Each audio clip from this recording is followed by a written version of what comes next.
And we are back. Another edition of the Done There, Been There podcast. I am your host, Mike Hill. This is my man, Ephraim Salaam. We are brought to you by the Inflection Network and iHeartRadio. What's up, E? How you doing, man? I'm great, man. I'm here with you. It's always good to be here with you. But today I'm excited. Why? We have a special guest. Yes. We have a Grammy nominated, Soul Train Award nominated, 8-time Image Award nominated, soul singer, writer, actor, my man Major. What's up, Major? What's happening, fam? How you doing, man? Oh, my God. I love this dude, man. You talk about energy. You talk about a breath of fresh air, man. Also, he's got one of the, but we're going to talk about it. This is why I love you. Hey. I think if you would have sang that really changed my life. At my wedding, I think I'd still be married. You still, so he's the reason you're not, okay. Breaking the fourth. Is you right? You going to put that on me? It's your fault. It's your fault. The thing is about Major is like he got married 2 months before I got married. And I asked, remember I asked you to sing? I'm like, brother, I'm about to be caught up, and we gonna be busy after this wedding happens. See there, he was on his honeymoon and everything. He didn't have time for me, man. I'm just saying that song bonds people and keeps them together. Let them down, Major. Well, I mean, exactly. selfishness. That's a topic of today. How to be selfish. Before this started, we talked about perspective. So I don't know. We'll get there. We'll get there. Now, the topic today, we're going to talk about navigating the industry, and not just the music industry, because you do it all. We're going to navigate. We've all had to navigate the industry at one time or another, the ups and downs, the highs and lows, and whatnot. One thing I do love about you, Major, from the first time I met you at my cousin D.O. Hewley's house for a Name Christmas drop. party. Go ahead. I had to see it. This is Cuz. He's Cuz. Yeah. But ever since the first time I was like, this man has so much good energy. Joy, you ever been around somebody and automatically you felt better about yourself because this person is full of happiness, joy, and what he has on his hat is exactly who he is. It's all about hope. Where does that come from? Hope saved my life, man. I in life have evolved to this understanding and this new narrative of hope. That hope is not the denial of reality. Okay. It's the commitment to believe greater is on the other side of it. Amen. So we're not pretending circumstances aren't real. We're not pretending struggle or hardship isn't real. I'm just going to hold on to the fact and the promise that every storm eventually runs out of rain. And I've lived a life of challenge. I've lived a life of not always having a lot. I'm from a big family, 10 siblings on one side, and 13 and 13 total, but 5 on another. And it's just like I've come from us realizing that we're gonna have to work for what we want to see, and the work is not ever absent of believing that if I do well at this, if I give my best at this, I'm gonna see these dreams realized. And it's shown and proven time and time again in my life. When I was up against odds, I beat them every time, and hope was the key. Wow. Yeah, this is facts. This is facts. Yeah, good perspective right there, man. Mom and Daddy were busy. Yeah. Yes, it's a blended family as well. So Mama didn't have all of those kids. It was, but they were busy. Yeah. They were busy, amen. And but I'm one of. It's a blended family. The ghetto Brady Bunch is what I always called our reality. But faith and centeredness in our spirituality has always been the nucleus from what we build from. And so, yeah. Are you the only artist out of your siblings? That's a delicate. We got a lot of siblings. You got to be real careful. Yeah, so the we're fine gonna art. put you on the spot here. I'll say right. I'm the only. I'm the only popular artist because artistic. We have a very creatively artistic family. My mom was big on making sure we were connected to the arts somehow. I'm the one that pursued it professionally. So you the one making money from it. Politically correct. I'm the one making money from it. But like you said, being a part of a big family, especially having so many siblings, there is competition. Right? There's always involved in some kind of way. You gotta. I've heard, especially if you're one of the youngest, trying to get somebody's hand-me-downs. It's the motivation, the food, is some kind of, I don't know what your background was, whatever. But how did that, in this music industry, prepare you for the music industry about competition and being seen amongst many? You know what's wild is my mom brilliantly had a way of making all of us feel seen and somewhat spoiled. Like, it was wild. That's a lot of people. Mama has some money right there. Man. Somebody has some money. And we don't come from a lot of money at all, but it was just this attention that she was able to give each of us, like, in abundance.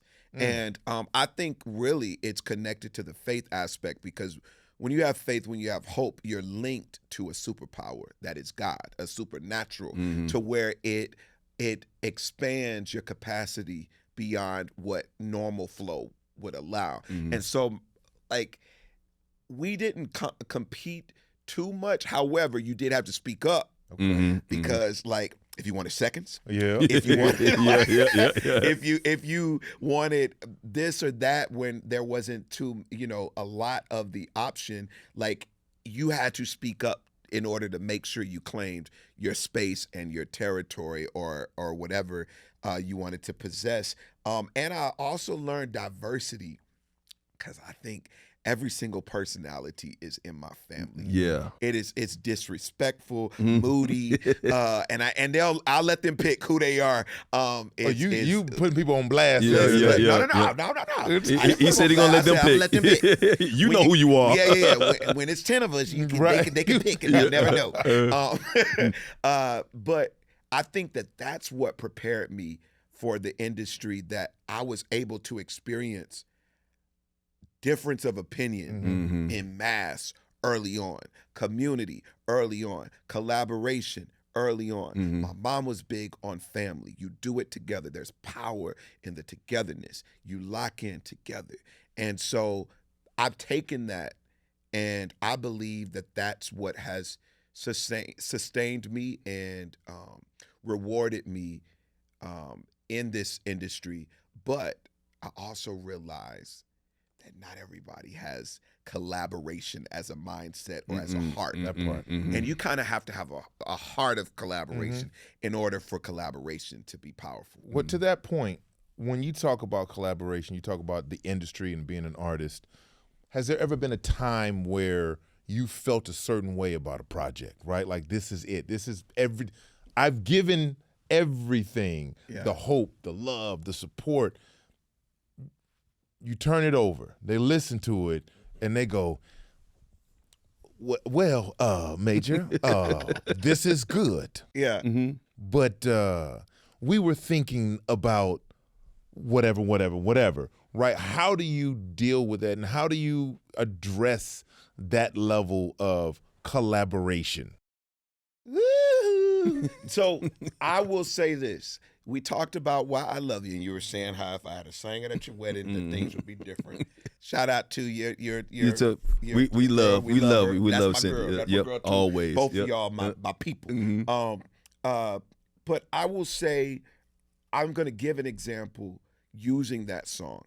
I remember when that song was recorded, and how in the studio everybody flipped out. Shout out to Harmony Samuels, my producer of that and most of my music.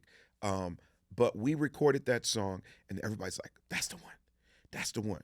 However, at the time, we didn't have music like that on radio in that season. There was no Why I Love You happening on radio. Now, you go back in the 70s, 80s, or Luther days and Stevie, of course you're going to hear something like that, but we didn't have that at the time. Probably John Legend was the closest thing with All of Me. Okay. But Why I Love You even sings a little different than All of Me. But I remember knowing how powerful the song was, and we shopping it around. We think this is the one.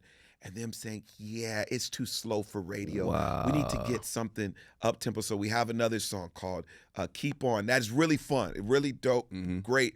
But it's not fully major, but I put major in it, but it wasn't like, it was that. It was like apparently gonna be my song that competed with, you know, the Neo, the Trey song type of energy. And I'm like, that's not me. That's not me. That's not me. But I put the clothes on because it was some fire fit. We had a little budget, and I know I did it. Right. But sure enough, Why I Love You took off like that. We released both of the songs at the same time. Why I Love You took off. All of those people that said it was too slow for radio, it's not going to do this, were like, oh, I saw it from the beginning. You know, for me, what I've learned is people don't always get it in the moment that you may get it, or in the moment that you think they should. Grace it. Okay. You may not be my tribe. You may not be the village of support that's going to help move this forward.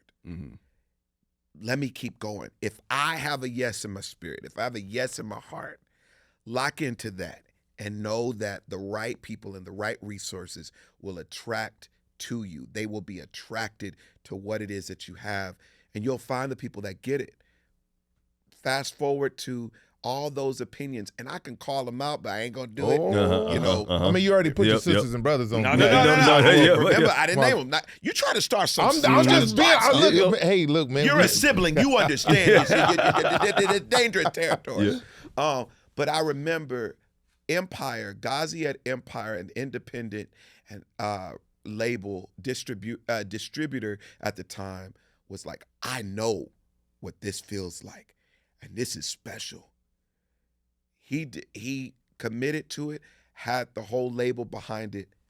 The rest is history. And I have a song that Stevie Wonder says, I believe this will be the wedding love song for years to come. And I'm like, if Stevie saw it, we got something good.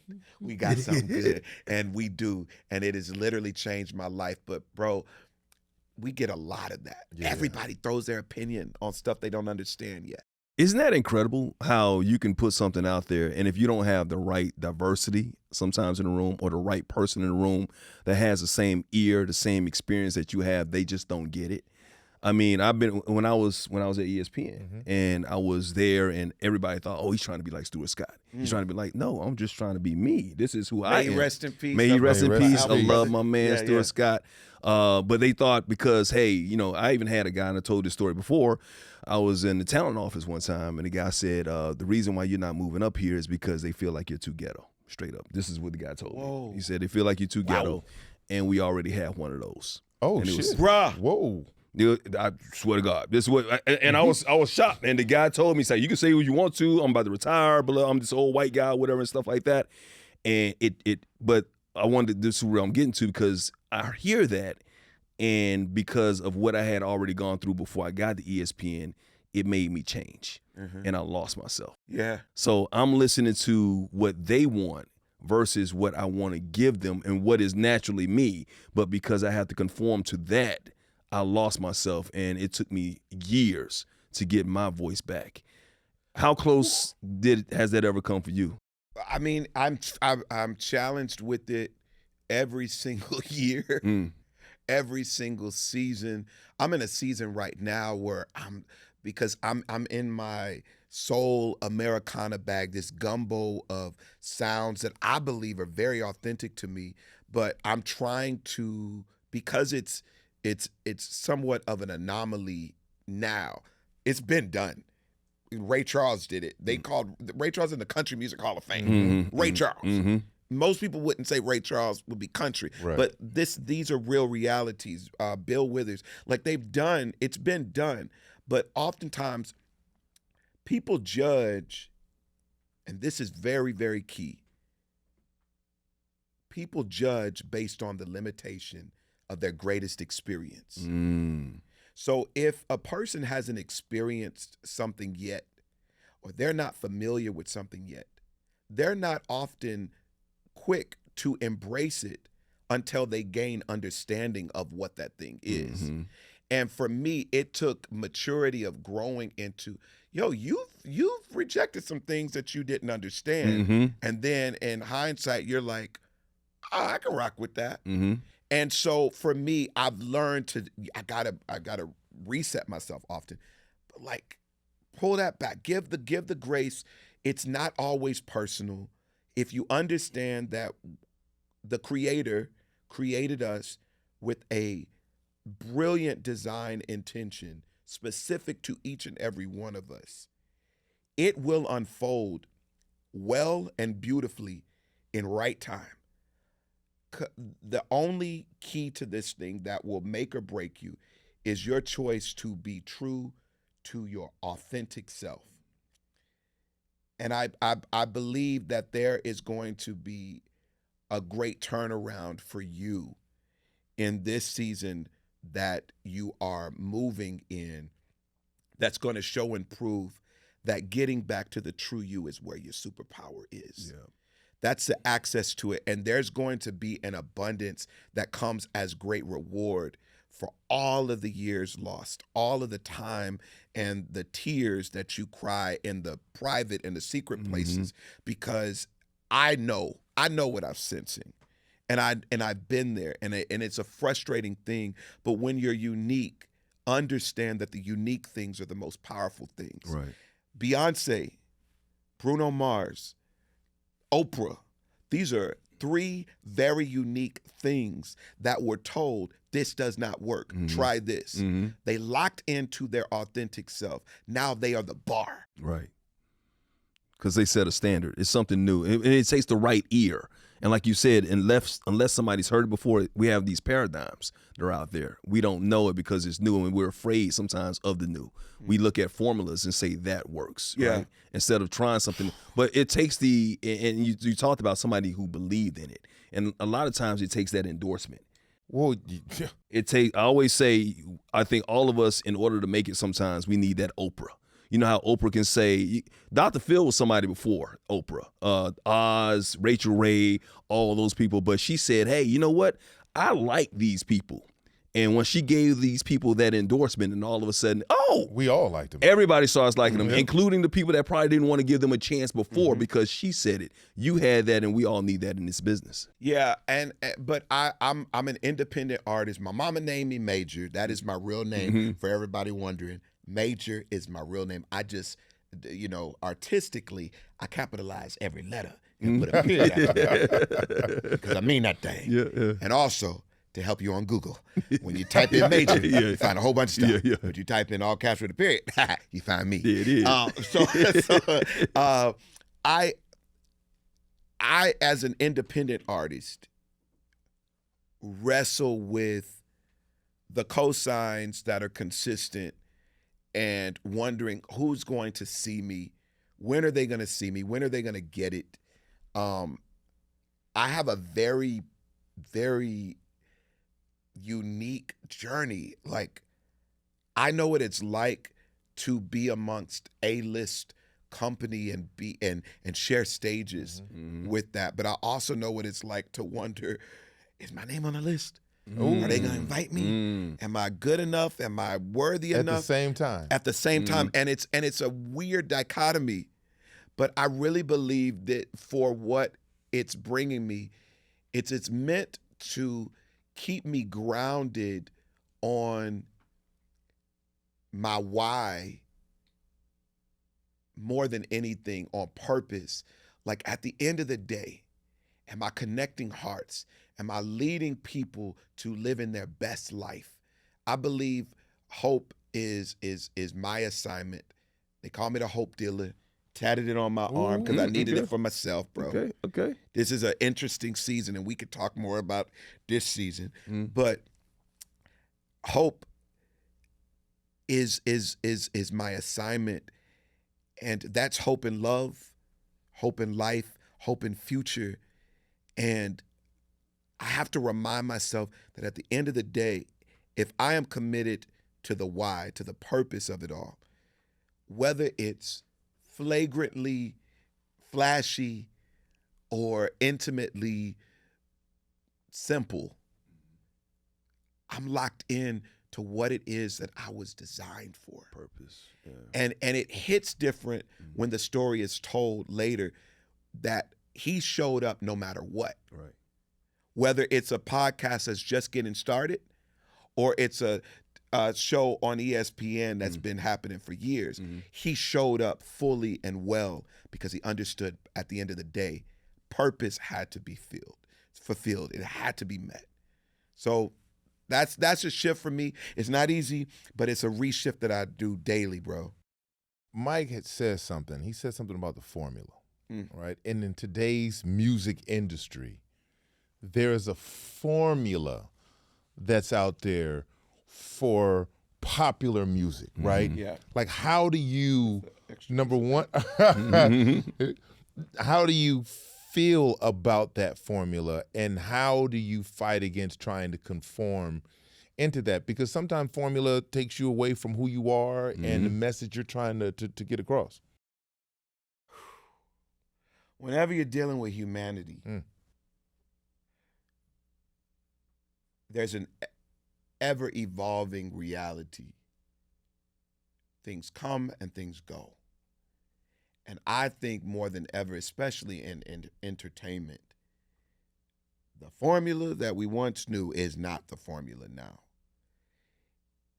However, it's very frustrating trying to keep up with doing what formula mandates or doing what people, quote unquote. I've seen enough in this industry to know that at the end of the day, the only true formula that works is authenticity, excellence in what you give, and consistency.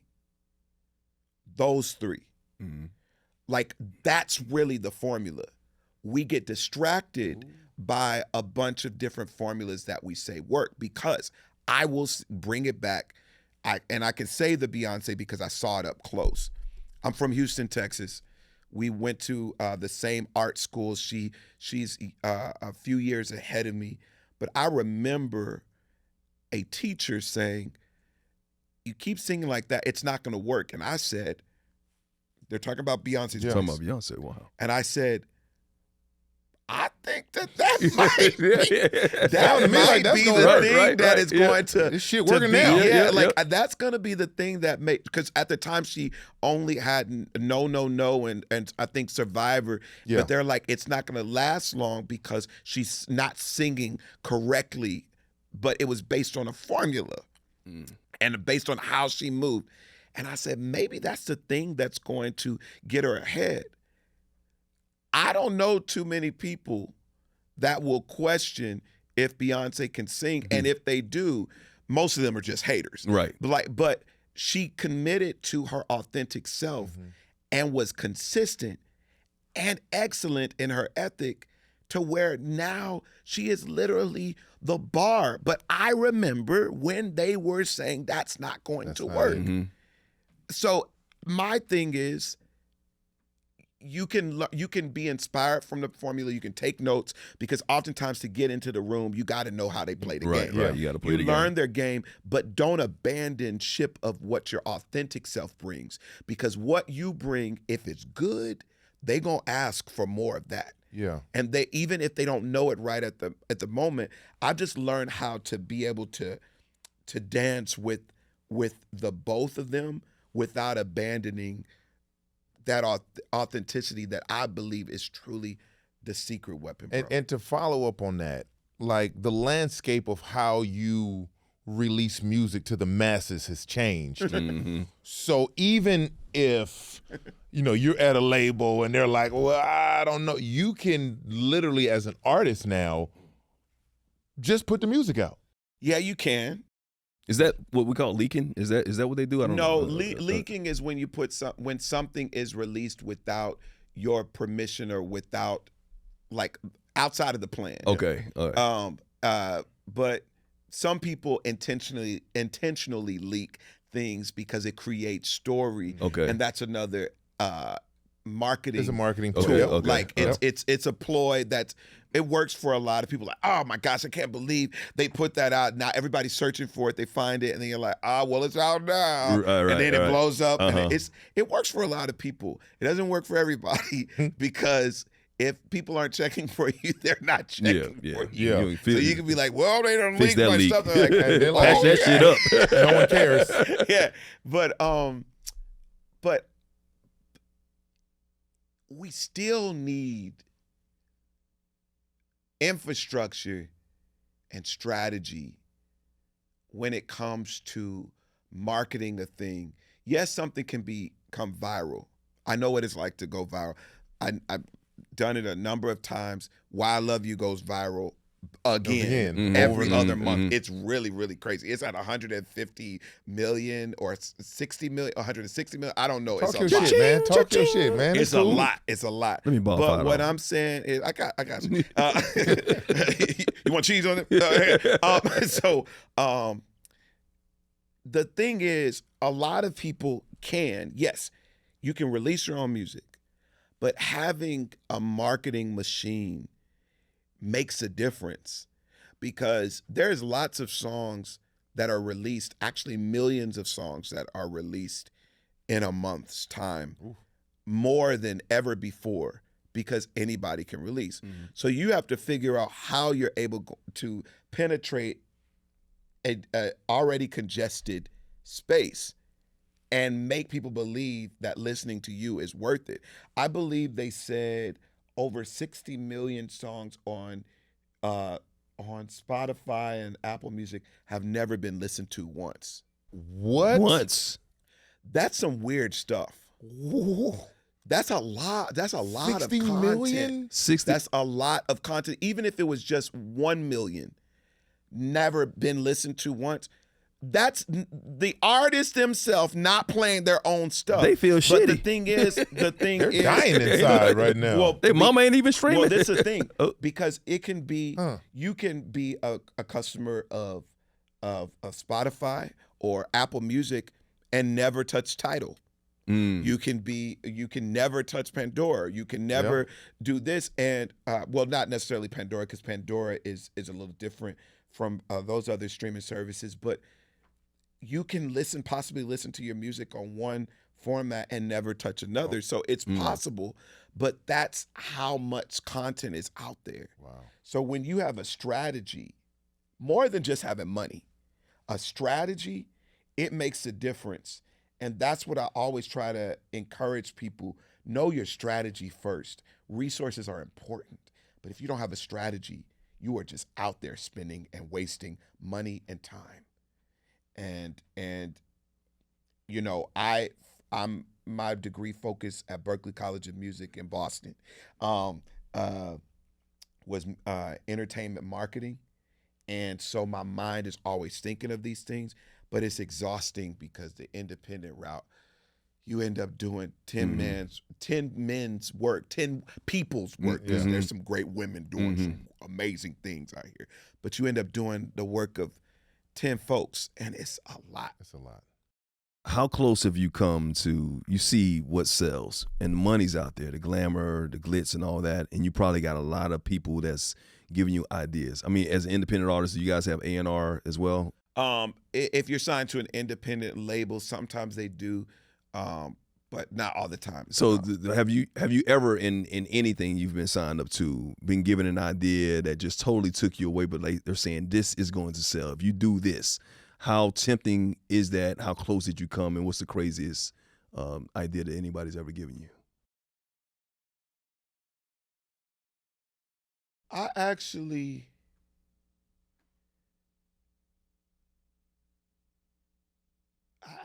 haven't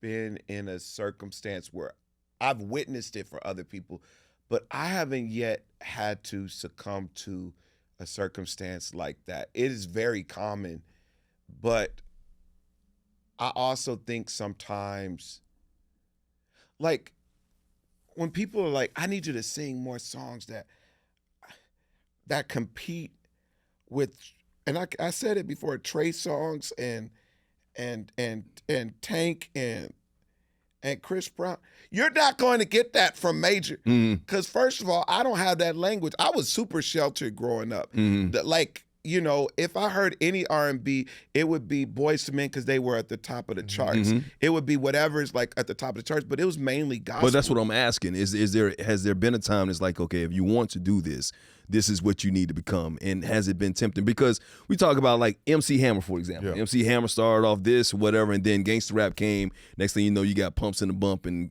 Hammer got his thing all hanging out. Yeah, you know what I mean? You know, I mean, like, you know, people switch up because this is like, hey, man, in order for you to maintain, a lot to of sell, people say it, but what I'm authentically saying is I haven't yet made a decision to do something outside of me, and maybe that's why certain things haven't hit as big.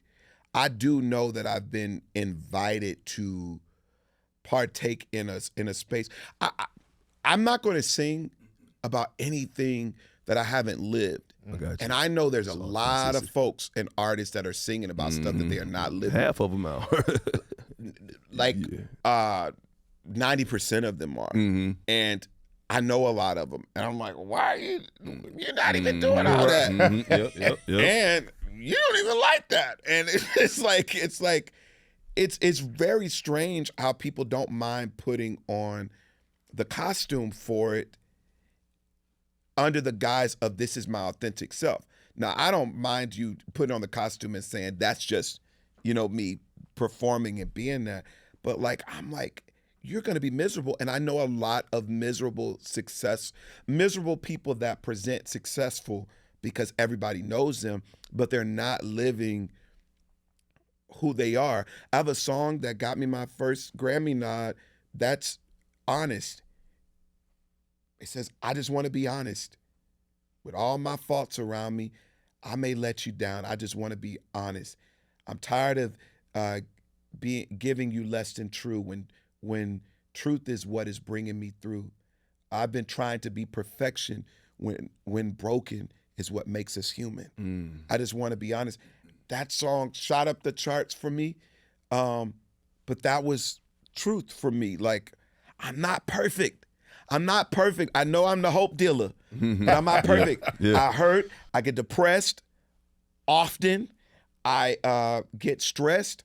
I deal with patience issues. I mean, I now have a language for it. They call it imposter syndrome. I wrestle with that. I wrestle with feeling like I've manipulated. Like sometimes when I've arrived at the thing that I've worked hard for, I start questioning, like, did I manipulate my way in here? Like how did I get here? And I'm like, this is the thing I've been working for. So I'm like, warring with that. Like, but you belong. You belong there. You worked hard. And you know. I know you have a very strong spiritual belief, and God has a way of opening up doors that you never knew would be open. But you're so full of hope, and you're so full of joy, and you provide so much happiness for somebody else.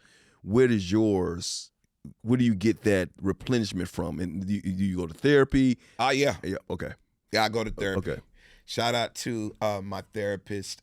I encourage everybody to go to therapy. It is not about you being cuckoo. It is not a statement of you saying that you're crazy, although we all are. But it is literally just a commitment to someone who has a perspective beyond yours, a neutral perspective beyond yours that has the tools to help you navigate and to move in a way that only sets you up for the better in life. That's therapy. It is not saying that you're psycho and all that stuff. And some weak. people are weak. Yeah. Like, because weakness is found everywhere. Humanity is full of weakness. A lot of times when you don't address the weak areas, that's the thing that ends up dying off of you, and you lose parts of yourself. But therapy helps you identify strengths and weakness as an opportunity to strengthen, you know. But yeah, that's where I get my pouring, my faith. I go to church, you know. I used to be extremely active in church. I was one of the main worship leaders at one church for many years with Pastor Torrey Roberts. Yeah, I want to get back into that, make more time, because I'm on the road so much. I didn't have the time to do it, but I'm gonna make the time more because I remember the centering that it provided for me. My wife is very helpful. She's my opposite and is disrespectful sometimes, but it's really good for me because it literally gives me another vantage. I'm like, I did not see that. Yeah. And of course, in real time, I'm not always saying, I didn't see that. I'm like, you don't know what you're talking about. And then I'm like, this actually is something, another way to look at it. But yeah, my village, man, I try to bring people into my space. I have a best friend that's, I think, connected to you guys, Terrence Williams, who's one of my closest friends. Him and his wife, Joy, are really my close friends. But, I talk to Terrence a lot, and we, connect and challenge and encourage and support.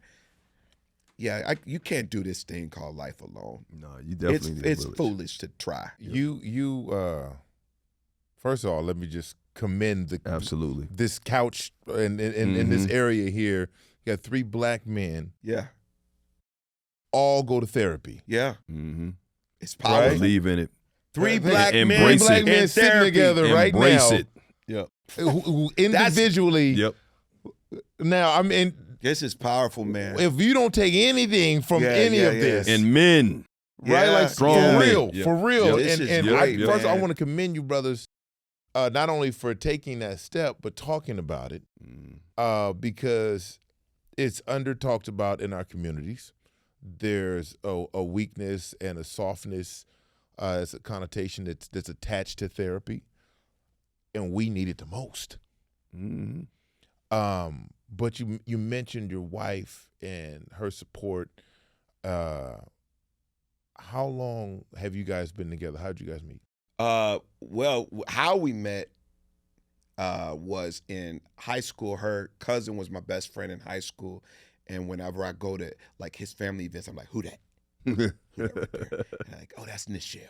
And I'm like, yeah. And like I remember I took her on, before I left for college, I took her on a date to Olive Garden. I've been an old soul all my life. Hot bread sticks, baby. No, but Yeah. what's crazy is I was 18 taking somebody to Olive Garden. That's a 30 and above decision. You know, not 18. No. Most of my buddies were going to the movies and all that stuff. And I was like, let's go to Olive Garden. We'll have a nice dinner date. And I brought flowers and everything. And I remember her saying, he's too old fashioned. And I was like, she'll be back.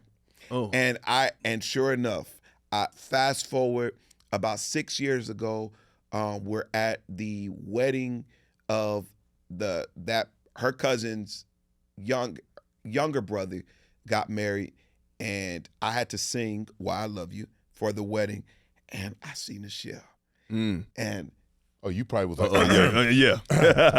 Performance of your life. Listen, I'll say this. I ain't never been this cool in my life. I think it was because stuff was happening for me. It was crazy. You was popping. Yep. I think I had just done Star, because I'm also an actor. An Kevin! actor. All right. But I just started filming Star on Fox with Queen Latifah, and then, the song is doing well. I think I just got my Grammy nomination. So I'm, You popping. You in it. You're doing it. Yep. Ain't too much. Yeah, I'm just like, let me just walk up and tell Nichelle what's up. And we started talking, and fast forward, she's back. I said she'll be back. She's back. She's back. We got married 4 years ago. Well, almost 4 years ago at the height of the pandemic. It was when they were easing some of the restrictions. Yeah, easing some of the restrictions. August 8th, 2020, and it was in Texas, and it was an incredible, incredible wedding. We've been married almost 4 years, and I'm super grateful I'm super grateful for her perspective. She's an educator. She's an introvert. I'm an extrovert. That you need is that balance. challenging. That is challenging. Though. It's challenging. Okay. It can be. So imagine you thinking, come on, let's show the people what we do. And she's like, no. we don't need to do all that. You know, that's hilarious. You know, but I love it. It's really really great. Yeah. Well, brother, let me tell you this. Love looks good on you. It does, Thank you, man. brother. Keep that love. Keep that love, bro. Keep Thank that you. love alive, man. And continue to sing to her. I don't know if she sings to you, but continue to sing to her. Obviously, that work. That's what made you get She it. don't appreciate my singing as much as I think she should. Well, I'm pretty sure when we go to concerts, when the royalty checks come in, she probably appreciate it then.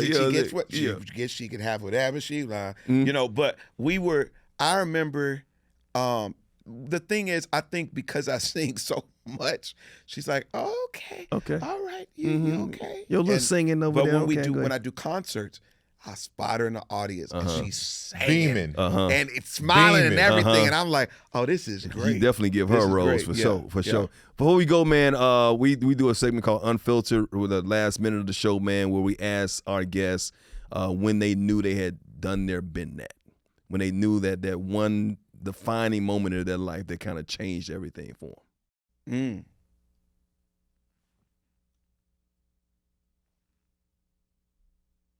Okay. I'm supposed to answer now? We got time. We got editing equipment. So you know, it's crazy because I got a call from Oprah during the pandemic. Well, that'll do it. Yeah, that when helps. Oprah discovered my song, Why I Love You, after years of it being out, she says, how did I not know about this song? And I was about to, rat out a few folks that I told that are part of her community. I said, y'all should tell Oprah about this song. It's special. I think she'll like it. And she says, who did you ask? And I said, no, that's not important. Somebody fired. Oprah, I'm just glad that you liked the song and that you're using it for. She used it for her. Was it Gail? special. Was it Gail? Was it Gail? No, it wasn't Gail. I don't know. I don't know Gail. I did meet her during the Grammys recently, but no, I didn't know Gail. It's some people that work on her team. And I'm like, you got to let her hear it. But anyway, I think that was one of the moments that she called and she was calling from an unknown number, and she said, Major? Oprah. And I'm thinking it was Joy. Joy Wine is being funny. Because she knows Oprah. And I'm thinking she's being funny because her show was just on TV. And I'm like, Joy, quit playing. And she says, no, this is Oprah Winfrey. And I said, I heard the tone, and I said, ooh. It is you. What? Hey, good. And I said, good. She said, he called me good. And we talked for about 10 good minutes. I had to get something to start recording the conversation because I'm like, nobody's going to believe that Oprah just called my phone. So I think that was one of those things that was like affirming me in it, because this is Stevie first hearing the song, Patti LaBelle calling me on my way to church about it. Both of them getting these phone calls from these legends is kind of weird and crazy to me. It is. But that's letting me know I'm on track. Not that I've just arrived though, because you're still ascending though, brother. You're still ascending. This is a goofy season, so we leaning in on the hope. Just trying to keep the faith strong, bro. And we talk about that, man, that sometimes it's a goofy season, sometimes it's a bad season, but it's a needed season. That's it. The needed seasons, I always say the burdens turn into the blessings if you learn the lessons. So continue to learn lessons. Continue to be love for us, man. Yes, your sir. songs are full of love. Your songs are full of joy. Continue to be the hope for us. Absolutely. And we hope nothing but the best and love and just growth for you and yours for the rest of your life and your career, my man. Thank you, man. My new EP, The Hope of My Soul Deluxe, is available everywhere, and it's got the soundtrack to that. But I'm listening more to the words that I give to help everybody else, to make sure that I'm living the hope that I'm giving. We love it, man. Doing God's work. Yes, God's work. Yeah, doing the good. The actor too. Does it all, man. Kevin! My man Major, right here on the Done There Been That podcast. All right, that's another episode. That's it, man. We are in the books once again. We want to thank Major for stopping by, hanging out with us. Yeah, it's been enlightening. It's been hopeful. Mm-hmm. And it's been enlightening, and I love it. And it's authentic. And that's one thing we love about Major is he's authentic. And this is what our show is all about, being authentic and being transparent and be transformative and enlightening as well. So please continue to subscribe. Please continue to join us every single week that we come out. Hit the button with the like button. What is it? It ain't memberships. Like, I'm so old. We uncles up here. It's a subscribe. Subscribe. Okay. Be a member. Right, log on to the Wi-Fi. Man, just listen to the shit, Just listen to our shit. Is great, man. And keep coming back. Keep on coming back, man. We got more guests. We got more just authentic conversations and transformative conversations. So please continue to support. Tell a friend to tell a friend. And we appreciate the ones that's already doing it. I'm Mike Hill.